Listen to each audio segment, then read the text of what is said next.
Welcome to Khetz tutorials, and in this video, I'll be covering question 13 from 1.2 exercises in geometry of calculus.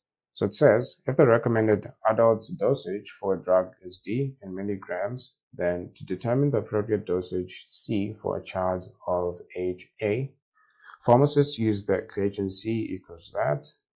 Suppose the dosage for an adult is 200 milligrams. Find the slope of the graph of C. What does it represent? So that's the first question.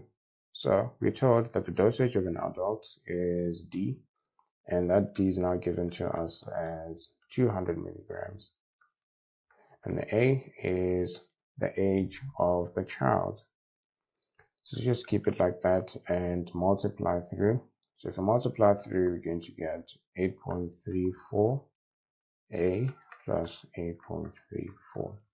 The question says, what does the slope represent? So this is the slope, and it basically represents the rate and change of the dosage of milligrams. So this is the scalar multiplier, which is also the gradient. So it's the rate of change in milligrams. So remember that C is the dosage which is supposed to give a child. And this now represents the rate of change of that dosage which is supposed to give based on the age of the child. Then B says, what is the dosage for a newborn? So in other words, when the child is 0.